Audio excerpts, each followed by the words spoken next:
우리가 예수 믿음으로 정죄로부터 해방되고 또 구원의 후사가 되었으면 그 사람은 반드시 예수 믿기 전과 예수 믿은 후의 삶이 달라야 합니다. 그전에는 자신의 기쁨을 위하여 살았다면 구원받은 하나님의 자녀들은 하나님을 기쁘시게 하는 삶을 살아야 합니다. 그전에는 자기 영광을 위하여 살았다면 그것은 자기 만족과 자기 기쁨과 자기 자랑과 자기 칭찬을 위하여 산 삶이에요. 자기 영광을 위하여 살았다면 이제는 예수 믿고 난 후에는 하나님의 영광을 위하여 살아야 합니다. 자신의 기쁨을 추구하던 삶에서 하나님의 기쁨을 위하여 사는 삶으로, 내 영광을 추구하던 삶에서 하나님에게 영광이 되는 삶으로 바뀌어야 한다고 하는 것입니다. 그전에는 내 삶의, 내 인생의 주인은 나라고 생각하고 살았다면 이제는 내 삶의 주인이 하나님이시다라고 하는 생각을 가지고 살아야 합니다. 그래서 우리가 전에도 살펴봤지만 사도 바울은 명확하게 설명합니다. 그런즉 이제는 너희가 먹든지 마시든지 무엇을 하든지 다 하나님의 영광을 위하여 하라, 그렇게 권면합니다. 그 이전에는 그렇게 살지 않았어요, 우리가. 그러나 예수 믿고 난 다음에는 이렇게 살아야 한다는 것입니다. 예전에 구원과 관계없이 살았다면 자기 만족과 자기 기쁨을 위해서 살았겠지만 이제는 구원 얻은 하나님의 자녀니까 하나님에게 영광이 되는 삶을 살아야 한다고 성경은 가르칩니다. 그러면서 사도 바울은 하나님의 영광을 위하여 산다고 하는 것이 무엇인지 구체적으로 설명합니다. 하나님의 영광을 위해서 교회에서 우리가 무엇을 해야 하는지에 대한 아주 중요한 교훈을 오늘 우리가 살펴볼 로마서 15장 5절로 7절의 본문의 말씀을 통해서 우리에게 권면합니다. 한번 보실까요? 로마서 15장 6절로 7절입니다. 우리가 예수 믿었으면, 우리가 구원 얻었으면 이제는 교회에서 이렇게 살아라 하는 것이에요. 이것이 하나님의 영광을 위한 것이다 라고 말합니다. 어떻게 사는 것인가? 한 마음과 한 입으로 하나님 곧 우리 주 예수 그리스도의 아버지께 영광을 돌리게 하려 하노라. 자기 영광을 추구하다가 이제 누구에게 영광을 돌려야 돼요? 하나님께 영광을 돌려야 돼요. 그런데 하나님께 영광을 돌리는 길은 다양하고 많습니다. 우리가 일상생활에서 하나님께 영광을 돌릴 수 있습니까? 우리의 언어 생활에서 하나님께 영광을 돌릴 수 있습니까? 또 우리가 교회에 오면 교회에서 하나님께 영광을 돌릴 수 있습니까? 우리가 교회에서 어떻게 하나님께 영광을 돌릴 수 있는가 하는 사실을 언급해요. 한 마음과 한 입으로 하나님 곧 우리 주 예수 그리스도의 아버지께 뭐 하라고요? 영광을 돌리라. 여러분이 교회 오시면 믿음이 강한 자와 약한 자가 서로 반목하고 비난하거나 무시하는 관계가 아니고 서로 어떻게 하라고요? 한 마음이 되어야 한다. 그리고 한 입으로 뭐 해라? 찬양하라는 거예요. 한 마음이 되고 한 입으로 하나님을 찬양할 때 하나님이 뭘 받으신다고요? 영광을 받으신다고요. 그러므로 그리스도께서 우리를 받아 하나님께 영광을 돌리심과 같이 너희도 서로 뭐 하라고요? 받으라. 우리가 교회에서 할 일 중에 아주 중요한 한 가지를 설명했습니다. 그게 뭐냐면 예수 그리스도를 본받아서 서로 뜻을 같이 하여 한 마음과 한 입으로 예배하며 섬길 때에 하나님이 뭘 받으신다고요? 영광을 받으신다 하고 말합니다.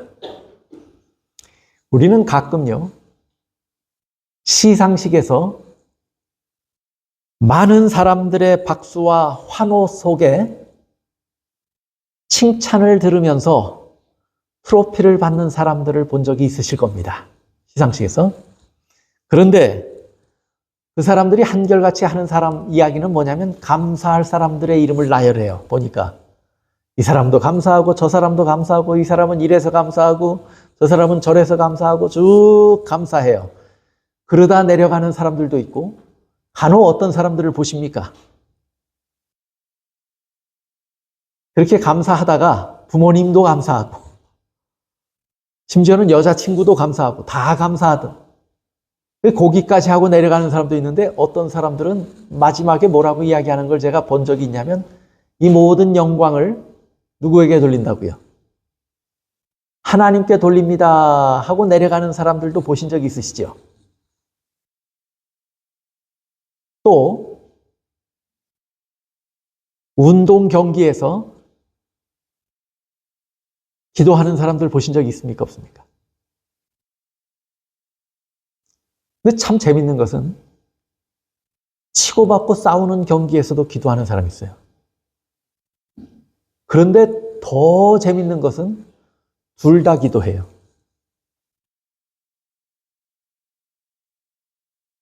둘 다 자기 이기게 해달라고 기도하는 하나님이 참 곤란하실 때가 많아요.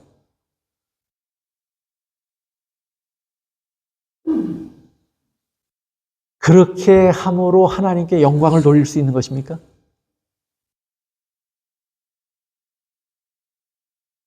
물론 모든 사람의 시선이 자기에게 집중되었을 때 나는 하나님을 섬기는 하나님의 자녀입니다라고 고백하는 것은 용기 있는 행동입니다. 여러분이 요즘 챗 GPT나 제미나이나 뭐 여러 가지 또 그 인터넷 구글 서치나 뭘 통해서든지 유명 연예인들의 종교를 치면 그들이 무엇을 믿고 사는지 다 나와요. 이단 종교에 빠진 사람들 해가지고 나와요. 거기에 진구 씨도 나오고 그 다음에 또 누구예요? 유명한 가수. 갑자기 이름이 생각이 안 나는데 시아준수 씨도 나와요. 그 사람들은 안식교 이렇게 해서 나와요. 그 사람들이 자기네들의 종교를 감추지 않았어요. 심지어는 남미의 어느 국가의 축구 선수는 우리 신실한 재림교인인데 어느 클럽에서 더 많은 돈을 준다고 해도 나는 안식일에는 경기를 할 수 없는 사람입니다 라고 자기의 신분을 밝힌 후에 그것보다 덜 개런티를 주는 팀을 선택해서 자기의 신앙을 유지할 수 있는 팀을 선택하는 것을 봤어요. 그 사람이 워낙에 실력이 출중해서 그 나라의 국가 대표의 주전 선수로 선발이 됐음에도 안식일에 경기가 있으면 안 합니다. 그런 사람들의 모습은 대단한 용기 있는 모습입니다. 물론 각기 사람들마다 바라보는 시선이 달라서 어떤 사람들은 비판하고 비난해요. 그러나 그가 개인이 가진 기준과 신념을 따라서 행동한다고 하는 것에 대해서는 대단한 것입니다. 어떤 사람은 죽인다고 하면 성경에 침을 뱉어 그러면 내가 너 목숨은 살려줄 거야. 그러면 그 사람은 어떻게 할 수 있어요? 침을 뱉고 살 수 있어요. 근데 어떤 사람은 침을 뱉고 지나간 사람들을 바라보더니 다가와서 무릎을 꿇고 앉아서 그 성경을 들고 자기의 가슴에 사람들이 뱉어놓은 침을 닦는 것이에요. 그리고 그것을 깨끗하게 만든 후에 그 위에 다시 올려놓습니다. 그리고 그 사람은 뒤에서 쏜 총에 의해서, 총 한 방에 의해서 그의 생명을 잃고 말아요. 그런 사람들의 행동은 용기 있는 것입니까? 믿음이 있는 것입니까? 자기의 믿음과 신념을 목숨을 걸고서라도 지키고자 하는 그런 아름다운 모습을 볼 때 그것은 우리에게 참으로 귀감이 되는 신앙의 모습입니다. 그런데 어떤 사람들은 마치 이렇게 하면 하나님께서 영광을 받으시겠지 하는 생각을 가지고, 자기 생각을 가지고 하는데 보면 그 결과를 가만히 들여다보면 오히려 하나님께서 욕을 먹어요.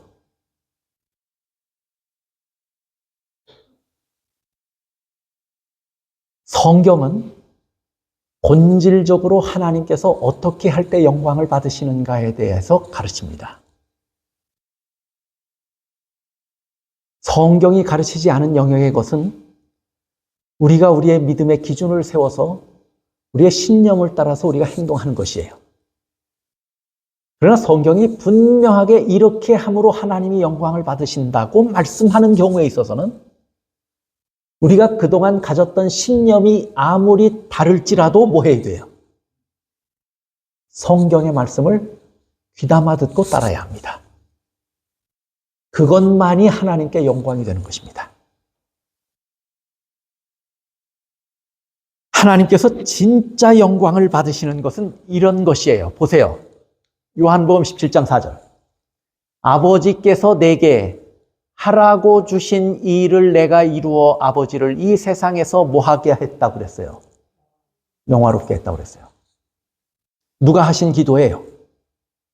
예수님이 하신 기도예요. 물론 예수님께서 이 신비한 의논을 통해서 동의하시고 스스로 자원하셔서 십자가를 지시기로 했지만 인간이 되어 이 땅에 오신 예수님은 그것이 누구의 뜻이라고 지금 기도하고 있습니까? 아버지의 뜻이었고 아버지의 명령이었다고 말씀해요. 하나님 아버지께서 하라고 하신 일이었다. 그것은 뭐였냐면 이 세상의 연약한 자들의 죄를 담당하고 대신 지고 그의 생명을 내놓는 것이었습니다. 그래서 다른 사람들을 뭐하게 한 거예요? 죄인들에게 구원의 희망을 주었으니까 그들을 기쁘게 한 것이 맞습니까? 틀립니까? 맞죠? 그들을 유익하게 한 것이 맞습니까? 틀립니까? 맞아요. 또 그렇게 함으로 하나님이 어떤 분이신가를 세상에 보여주었습니까?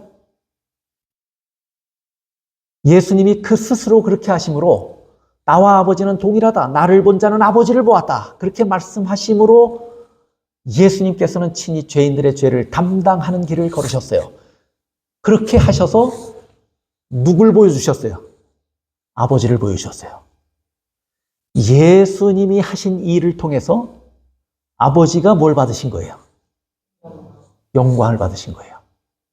하나님이 영광을 받으시는 일은 이런 방법으로 되는 것이라는 거예요. 다시 말하면 하나님께서 우리에게 하라고 하신 일을 하는 것이 하나님께 뭐가 돼요? 영광이 되는 거예요. 자기 만족을 위해서, 내 기쁨을 위해서 무엇인가 함으로 하나님이 영광을 받으시겠지. 그것은 잘못된 생각입니다. 하나님이 하라고 하신 일을 할 때 하나님이 영광 받으십니다. 하나님이 하라고 하신 일을 함으로 하나님의 선하심을 사람들 앞에 보여줄 때 하나님은 사람들로부터 뭘 받으셔요? 또 영광을 받으십니다. 하나님은 이렇게 영광을 받으시는 거예요. 하나님 영광 받으시옵소서. 영광을 올려드립니다. 그러면 하나님은 영광 받으시옵소서 우리가 말해야 받고 말하면 못 받으시는 분입니까? 하나님은 우리 말고 온 천하 만민에게 뭐 받으시는 분이에요? 우리가 하나님 제발 영광 받아 주십시오 해서 받으시는 분이 아니에요. 하나님은 본래 만만 천사들의 천천만만의 천사들에게 영광을 받으시고 계셔요. 하늘의 장로들에게 영광을 받고 계셔요. 이 세상의 신실한 하나님의 백성들을 통해서 영광을 받고 계셔요. 우리가 받으라고 해서 받고 받지 말라고 해서 못 받으시는 분이 아니에요. 그 일은 철저하게 우리에게 주신 사명이에요. 우리에게 주신 명령이에요. 내가 하라고 하는 일을 하면 너를 통해서 내가 영광을 받는 거야. 너가 나에게 영광을 드리는 거야. 내가 하라고 하는 일을 너가 해서 사람들 앞에 선한 모습을 보인다면 사람들이 나를 영화롭게 할 것인데 나는 그렇게 영광을 받는 거야. 네가 영광 받아주시옵소서 해서 받고 안 받고 하는 게 아니야. 성경은 분명하게 하나님이 영광 받으시는 것을 설명했어요. 진짜 하나님이 영광 받으시는 것은 하나님이 하라고 하는 일을 할 때 영광 받습니다. 그때 하나님이 영광 받으시는 거예요. 예수님을 통해서도 그렇게 받았어요. 그러면 하나님이 교회에게 하라고 하신 일이 있습니까? 없습니까? 그거 안 하면서 하나님이 영광을 받는다고 하는 것은 일어날 수 없는 일을 우리가 지금 이야기하는 거예요. 하나님이 영광 받으시는 것은 개인에게 하라고 한 일을 할 때 영광 받으시고 교회의 공동체에게 하라고 한 일을 교회의 공동체가 할 때 하나님이 뭘 받으셔요? 영광 받으시는 거예요.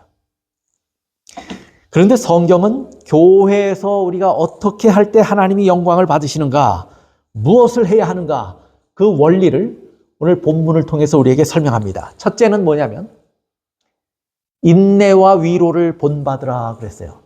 누가요? 교회가요. 개인도 이것을 본받아야 하지만 교회의 공동체도 이것을 본받아야 합니다. 보세요. 로마서 15장 5절. 오늘 본문입니다. 15장 5절부터 7절이에요. 이제 인내와 위로의 하나님이 너희로 그리스도 예수를 본받아 그랬죠. 그러면 하나님을 지금 뭐라고 소개해요? 사도 바울이. 하나님은 어떤 분이시라고요? 인내하시는 분이고 또 뭐 하시는 분이에요? 위로하시는 분이에요. 여러분, 하나님을 우리가 무엇을 잘못하는가 보자 하고 눈여겨 살펴만 보시는 분이 아니라고 하는 사실을 기억하셔야 합니다. 하나님은 우리가 부족함에도 아직 연약하고 아직 자라지 못한 그 초보의 길을 걷고 있어도 너가 왜 그렇게 못하지 하고 그렇게 바라보고 계신 것이 아니고 모함으로 바라보고 계신다고요. 인내함으로 기다리시는 분이라고 말씀하는 거예요. 하나님은 그런 분이에요. 또 하나님은 인내하시는 분일 뿐만 아니라 뭐 하시는 하나님이에요? 위로하시는 분이에요. 부족한 자들을 바라볼 때는 인내하시고 낙심하거나 어려움 가운데 있는 자녀들을 바라볼 때는 뭐 하시는 분이에요? 위로하시는 분이에요. 하나님을 이렇게 잘 묘사하기도 참 어려워요. 인내와 위로의 하나님. 우리가 연약할 때는 위로하시고 우리가 부족할 때는 인내하시고 하나님은 그런 분이에요. 그래서 이 로마서에서만 그렇게 말하는 것이 아니고 고린도서에서도 사도 바울은 하나님에 대해서 이렇게 얘기해요. 찬송하리로다. 그는 우리 주 예수 그리스도의 하나님이시요 자비의 아버지시요 모든 위로의 하나님이시요 모든 위로의 하나님이시며. 그런데 보세요. 하나님이 그렇다는 말은 누구도 그렇다는 말이에요. 예수님도 그렇다는 말이에요. 이런 동일한 특성이 누구에게도 있는 거예요? 예수님에게도 있어요. 그래서 예수의 이런 특성을 통해서 우리는 누굴 본 거예요? 하나님을 보는 거예요. 하나님이 이러시다라고 하는 말은 예수님이 그렇다라고 하는 말이에요. 그러면 예수님이 그렇다라고 했는데 너희로 그리스도를 뭐 하더라고 그랬어요? 뭐 하라고? 그럼 예수에게 있는 이 특성은 하나님에게 있는 이 특성과 같습니까? 그러면 우리가 예수를 본받는다고 하는 것은 하나님이 가지고 계신 이 특성을 본받는 것이에요. 교회가 해야 할 일이 있다면 예수의 정신을 본받으라는 거예요. 그것은 개인에게도 주신 권면이고 교회 공동체에게도 주신 권면이에요. 교회는 인내해야 합니다. 부족한 자들을 바라볼 때 인내하고 기다려야 합니다.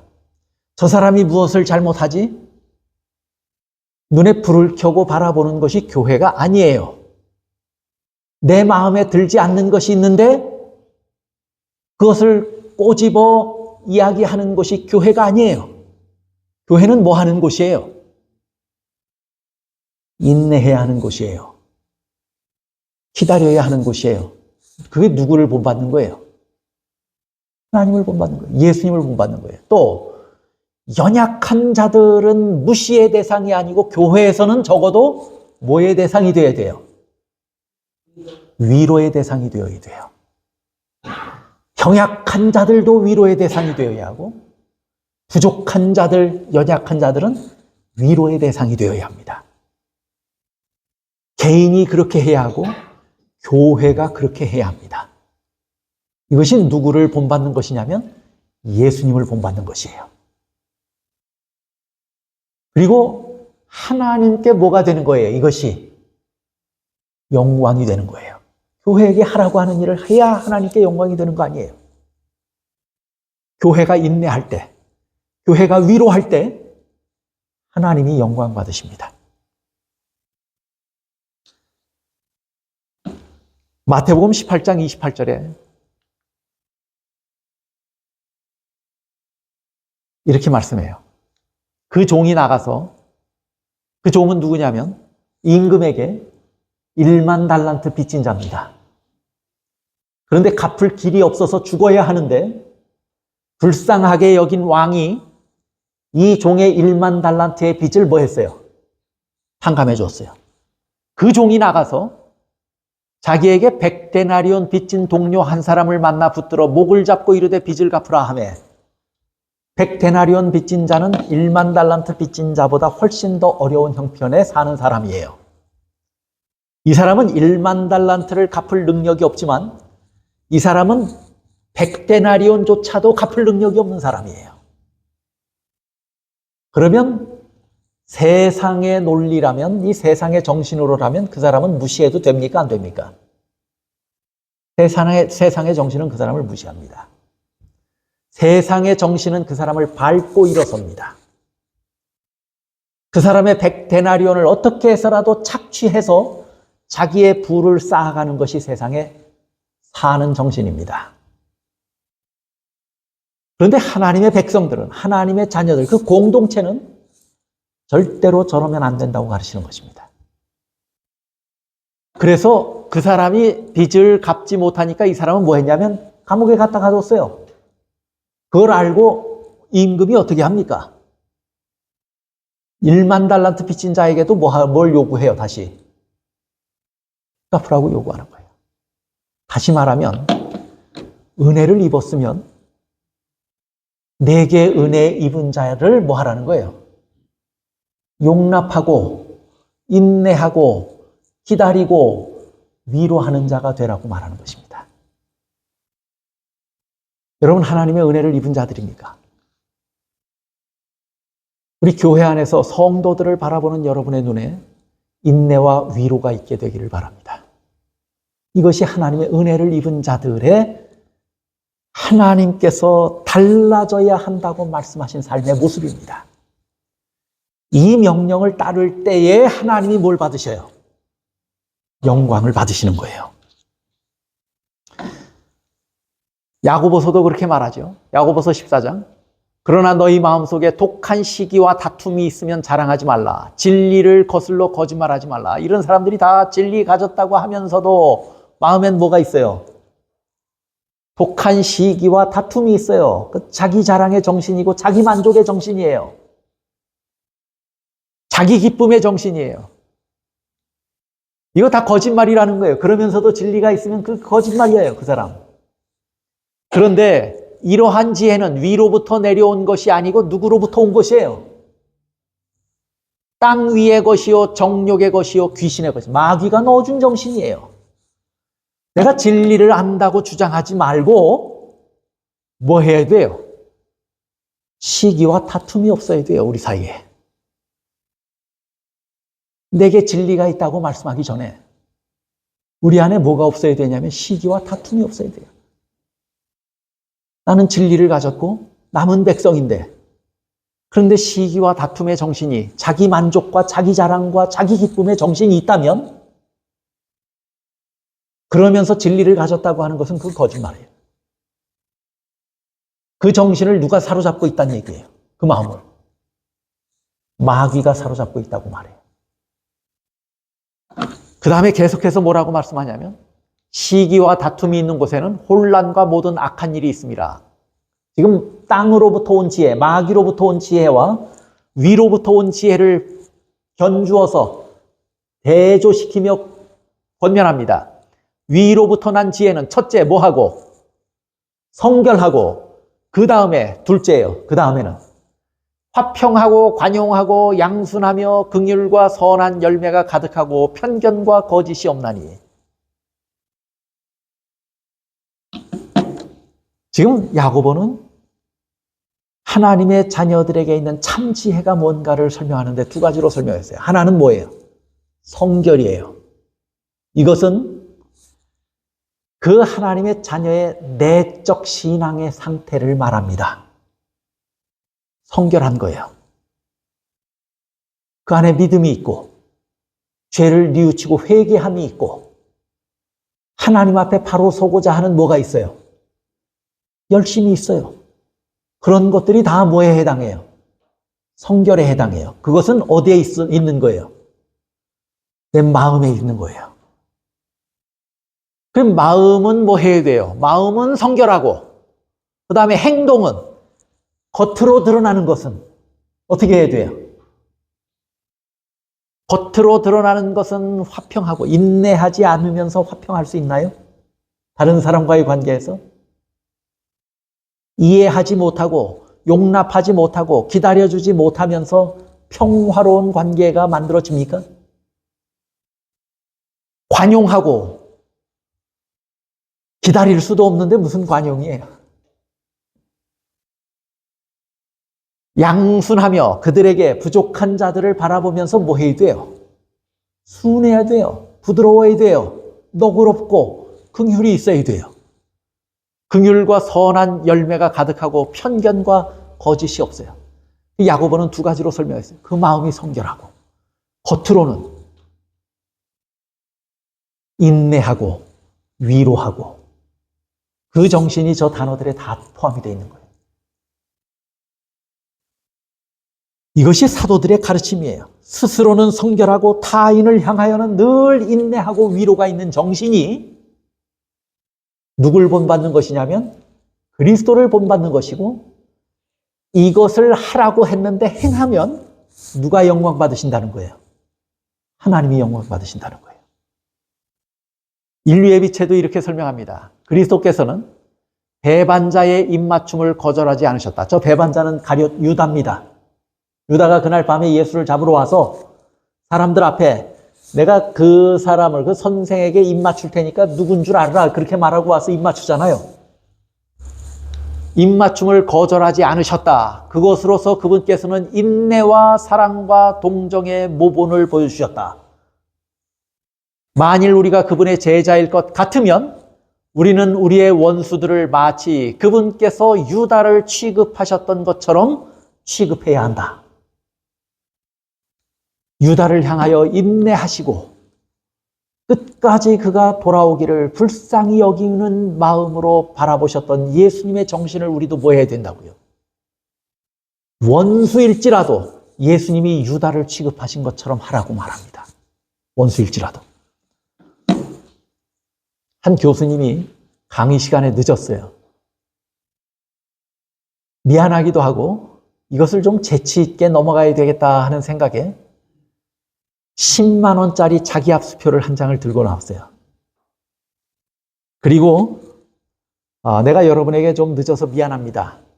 미안한 것을 내가 사과하는 마음으로 10만 원짜리 자기 압수표를 들고 나왔습니다. 이거 받고 싶은 사람 손 드세요. 학생들이 어떻게 했을까요? 10만 원 주겠다는데 손 안 들 사람이 어디 있어요? 다 들었죠? 그러니 교수님이 10만 원짜리 자기 압수표를 막 구겨요. 손에 넣고 막 주물러서 꼬깃꼬깃 구겨놨어요. 그리고는 들고 이렇게 얘기합니다. 이거 아직도 받고 싶은 사람은 손 드십시오. 학생들이 손 들었을까요? 안 들었을까요? 손 들었어요. 왜 들었냐면 구겨졌지만 가치는 여전히 존재하기 때문입니다. 이 교수님이 그 구겨진 자기 압수표를 이렇게 동글동글하게 말더니 바닥에 던져서 이번엔 발로 막 비볐어요. 그리고는 들고 이거 아직도 받고 싶은 사람은 손 드십시오 했던데 한 사람도 빼놓지 않고 전부 다 손 들었어요. 왜 그런 거예요? 그렇게 망가졌어도 그 가치는 변하지 않았습니다. 그렇게 망가졌어도. 오늘 나의 모습이 이렇고 형제의 모습도 이런 것입니다. 아무리 구겨졌어도 그 형제의 가치는 하나님 앞에 그 형제의 가치는 조금도 변함이 없습니다. 내가 아무리 잘못되어 있어도 하나님 앞에서의 내 가치는 여전히 그대로입니다. 우리의 가치는 그런다고 해서 변하는 것이 아닙니다. 그런데 하나님께서는 그 가치를 변하지 않았다고 바라보시는데 누구는 변했다고 보는 거예요. 오늘 우리는 판단하는 거예요. 오늘 우리는 그 못 쓸 사람으로 판단하는 거예요. 가치 없는 존재로 판단하는 거예요. 그렇게 하지 말고 구겨진 사람을 인내하고 위로하라고 성경은 가르칩니다. 그것이 하나님의 명령입니다. 이 명령을 순종하면 하나님이 영광을 받으십니다. 그리스도인은 그렇게 살아가야 합니다. 교회는 인내와 위로의 정신이 가득해야 합니다. 왜냐하면 여기 구겨진 지폐, 구겨진 수표 같은 사람들이 교회에 가득하거든요. 그 사람의 가치는 하나님께서 보실 땐 하나도 변함이 없는데 오늘 우리가 그들을 인내하지 못하고 위로하지 못한다면 우리 스스로가 그 사람을 뭐 한 것이 되냐면 판단한 것이 되고 맙니다. 그 다음에 하나님이 하라고 하신 것, 교회에서 하라고 하신 것 두 번째예요. 하나는 인내와 위로의 정신이 교회 안에 가득해야 한다. 그렇게 할 때 하나님이 영광 받으신다. 그 다음에 두 번째는 너희가 서로 뭐 하라고요? 너희가 서로 받으라. 로마서 15장 7절 보세요. 그러므로 그리스도께서 우리를 받아 하나님께 영광을 돌리심과 같이 너희도 어떻게 하라고요? 너희도 서로 받으라. 그냥 받는 것이 아니고요. 그냥 받는 것이 아니고 어떻게 받으라고요? 서로 받으라.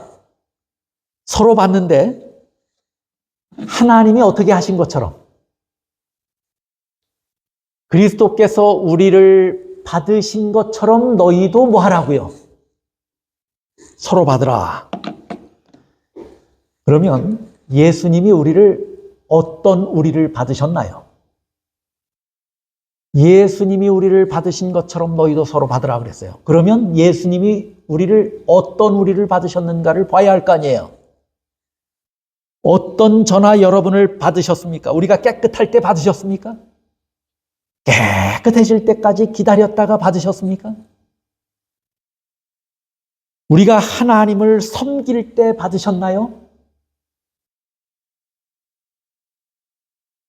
우리가 여전히 죄 가운데 있을 때 예수님은 우리를 받으셨어요. 우리가 하나님을 제대로 알지 못할 때 예수님은 우리를 받으셨어요. 우리가 세상과 짝하여 살 때 예수님은 우리를 받으셨어요.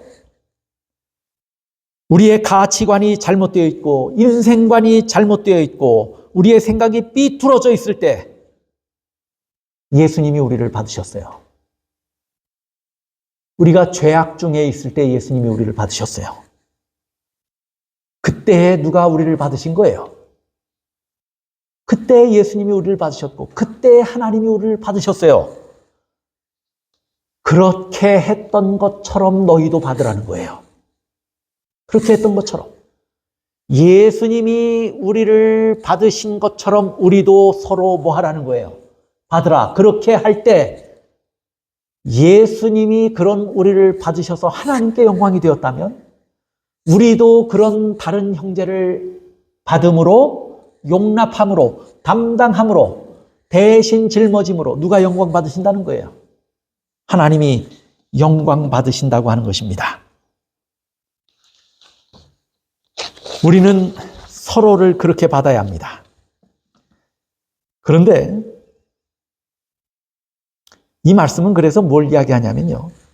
이해하는 쪽은 한쪽에서만 하면 된다는 거예요? 안 된다는 거예요? 안 된다는 거예요. 인내하는 것은 한쪽에서만. 앞으로 권 집사님만 인내하십시오. 우리 교회에서. 그러면 됩니까? 안 됩니까? 권 집사님을 향하여도 사람들은 뭐 해야 돼요? 인내해야 돼요. 한쪽에서만 하라고 하지 않았어요. 그렇죠? 서로 받으라 그랬어요. 서로 받으라. 우리가 지난 시간에 뭘 배웠냐면 믿음이 강한 자는 연약한 자의 약함을 뭐 하라고 그랬어요? 담당하라. 그게 믿음이 강한 사람이다 그랬어요. 그러면 믿음이 약한 사람은 뭐 해야 돼요? 담당 안 해도 됩니까 이제?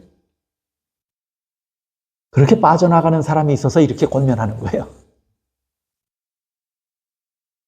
믿음이 강한 사람은 연약한 자의 약점을 담당하라 했더니 나는 믿은 지 이제 뭐 한 몇 개월도 안 됐고 내가 볼 때 나는 믿음이 참 약한 사람이야. 그러니까 나는 다른 사람들에 대해서 너그러움도 없고 인내도 없고 그 다음에 위로도 필요 없어. 나는 그냥 믿음 강한 사람들이 나를 위로하고 나를 기쁘게 하고 날 비위를 맞춰주고 날 잘 받들면 돼. 이렇게 생각할 수 있어요? 없어요? 그런 오해를 할까 봐 사도 바울이 보충해서 설명하는 것이에요. 그러면 이 말은 믿음이 연약한 자는 그냥 있어도 된다는 말이 아니고 그 사람도 뭐 하라는 얘기예요? 그 사람도 인내를 배우고 그 사람도 위로하는 자가 되어야 한다고 가르쳐요. 믿음이 강한 사람이 회피하지 않습니다. 믿음이 약한 사람도 핑계하지 말아야 합니다.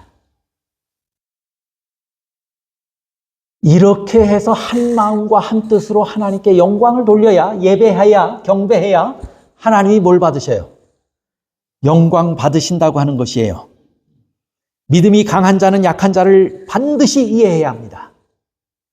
믿음이 강한 자는 약한 자들의 실수나 잘못을 긍휼히 여기고 그들이 회복되기를 위하여 노력하되 자기 희생이 필요하다면 그것을 담당하면서라도 그렇게 해야 합니다. 그것이 믿음이 강한 자입니다. 그러면 믿음이 약한 자는 강하니까 강한 사람은 당연히 그렇게 해야 되지만 믿음이 약한 사람은 가만히 있어도 되는가? 쌍방이 그렇게 해야 한다고 사도 바울은 가르쳐요. 오늘 이 사도 바울의 권면을 들으시면서 한번 손 들어볼까요? 내 믿음이 참 강하다 하시는 분 손 들어보십시오. 나는 믿음의 뿌리를 깊이 내렸고 위로 올라온 나무가 곧게 서 있는 믿음, 흔들림이 없는 믿음을 내가 사도 바울과 같은 믿음을 가졌다라고 생각하시는 분 한번 손 들어보십시오. 아니면 나는 아직 자라가야 할 부분이 많이 남은 연약한 믿음을 가졌다라고 하시는 분 한번 손 들어보십시오. 정 집사님 제일 먼저 드시네.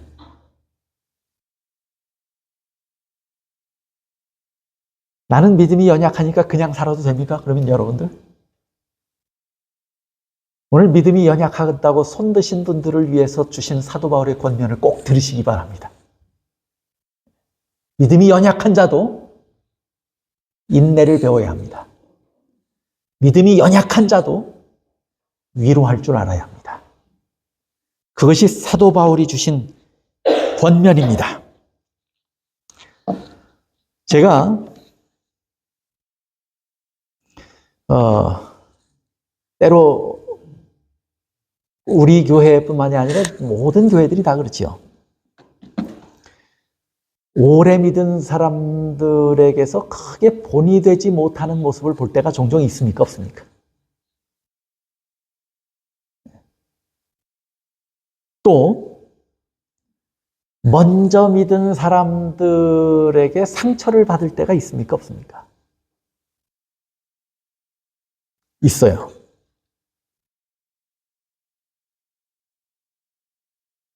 그러면 우리는 믿음이 연약하다라고 생각하면 본이 되지 못하는 것을 바라볼 때 그것이 우리에게 뭐가 되냐면 굉장히 큰 시험이 돼요. 인내함으로 바라보지 못하면 그것이 굉장히 큰 시험이 돼서 그 시험이 결국 누구를 무너뜨려요? 자기 자신을 무너뜨립니다. 상처 입은 것 때문에 누가 무너져요? 상처 준 사람은 절대 안 무너져요. 상처받은 사람이 무너져요. 미주리주 강변에 살았던 인디언 부족들이요. 당한 고충을 기록한 글을 봤는데 그들의 글을 보니까 참 이 백인들이 얼마나 악랄했는가 하는 것을 보았어요. 그런데 당시에 그 추장이었던 찰스 델라위어스라고 하는 추장이요. 이런 글을 썼어요. 우리는 백인들에 의해서 깨어지고 흩어지고 6번이나 살던 곳에서 쫓겨났다. 한 번도 아니고 2번도 아니고. 우리가 가진 것을 다 잃었고 굶주림에 처하게 되었다. 우리가 강을 이리 건너고 저리 건너서 새 땅으로 이주할 때마다 우리는 가스로 우리의 터전을 만들었지만 그렇게 해서 안전하다고 이제는 안전하다고 생각했지만 그때마다 나타난 백인들에 의해서 우리가 가진 것은 다 빼앗겨야 하였다. 이거 그 추장이 한 얘기예요. 우리에게 땀 흘려 이룬 농토가 있었고 곳간과도 같은 곳이었지만 그곳은 우리에게 안락한 처소였다. 우리 자녀들을 위해서 우리는 심지어 학교도 세웠었다. 그런데 피부 빛깔이 다른 사람들이 나타나서 우리를 그곳으로부터 우리의 터전을 다 빼앗고 우리를 쫓아냈는데 이것을 몇 번 했다고요? 6번을 했다. 얼마나 절천지원수입니까? 힘이 약해서 이런 억울한 일을 당했는데 한 번도 아니고 6번을 당했고 자기 혼자 당한 것이 아니고 자기의 참 살 같은 자기의 자식들이 같은 고초를 당했어요. 겪었어요. 백인들을 바라볼 때 얼마나 악이 치받고 분노를 사귈 수 없고 얼마나 원수 같았겠습니까? 어떻게 해서 뭐래도 조금 세워놓으면 백인들이 나타나서 다 뺏어가는 거예요. 그런데 이 추장이 뭐라고 이야기를 했냐면 나는 이 백인들을 기꺼이 용서한다. 대단하죠? 왜냐하면 이들이 우리에게 다 빼앗아 갔는데 이들에게 뭐가 있었냐면 백인들에게 성경이 있었어요. 다 다 빼앗고 이들이 우리에게 떨어뜨려 놓고 간 성경. 그것도 정중하게 준 것도 아니에요. 떨어뜨려 놓고 간 성경을 읽고 예수님을 안 것 때문에 나는 다 용서한다. 왜냐하면 이것이 더 크기 때문이다.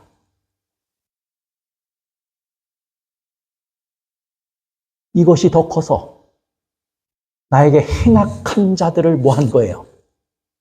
용서한 거예요. 미주리 강변을 터전을 잡고 살았던 그 추장의 그 인디언들의 추장이 한 이야기입니다.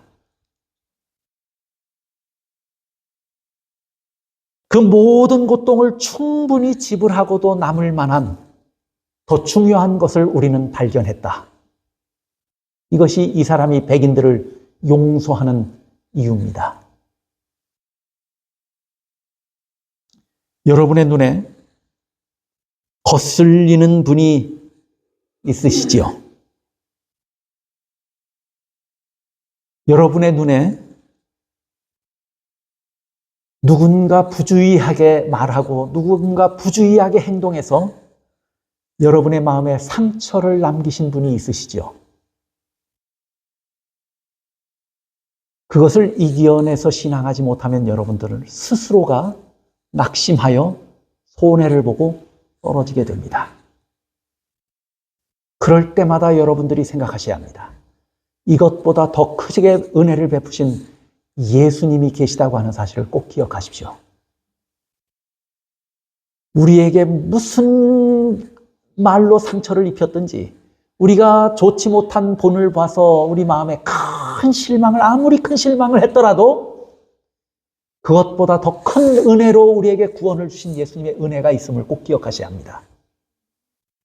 이것이 이겨내지 못하면 우리 스스로 멸망하고 맙니다. 믿음이 연약하다고 생각하시는 우리 모두에게 주시는 사도 바울의 권면을 꼭 기억하십시오. 인내를 배우셔야 되고 위로를 배우셔야 합니다. 내가 오래 믿지 못했고 그 다음에 연약하니까 내가 그냥 상처받고 내가 그냥 실망하고 누군가 본이 되지 못하는 것 때문에 실망하고 그렇게 사는 것을 반복해서 산다면 그건 철저하게 그 사람에게 임하여 오는 손해예요. 그 사람이 예수님의 은혜를 발견하고 이것이 더 크다고 하는 사실을 깨닫지 못하면 그에게는 어쩌면 희망이 없을지도 몰라요. 여러분 믿음이 없다고 생각하신다면 꼭 이 분명한 사실을 기억하십시오. 믿음이 강한 자들은 약한 자들의 약점을 담당해야 합니다. 믿음이 연약한 자들도 서로 받아야 합니다. 인내하실 수 있어야 되고 위로하실 수 있어야 합니다. 그것이 하나님의 뜻입니다. 우리가 이렇게 할 때 누가 영광을 받으셔야? 하나님이 영광 받으시는 것입니다. 저는 어느 교회에서 직접 가서 보기도 했고 소문도 들었어요. 제가 캐나다에 교회가 9군데인가 10군데인가 있는데 그중에 7교회를 가봤어요. 7교회에 가서 설교를 한 적이 있습니다. 근데 어떤 교회에 가서 본 사실이 있습니다. 그건 뭐냐면 예배가 시작됐으면 앞을 보고 앉아 있어야 할 거 아니에요. 옆을 보고 앉아 계신 분이 있더라고요. 이게 참 이상했어요.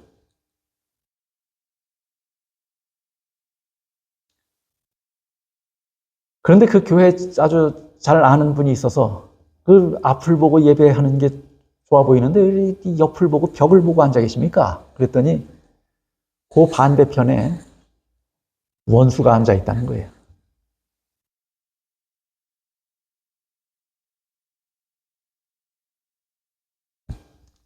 좋아하지 않는 사람이 앉아 있다는 거예요. 또 제가 이건 직접 보지 못하고 들은 얘기예요. 어떤 분이 심지어 옆을 보는 것도 아니고 뒤돌아 앉아 계신 분도 있더래요. 제가 얘기를 들었어요. 그분은 목사님이 미웠어요.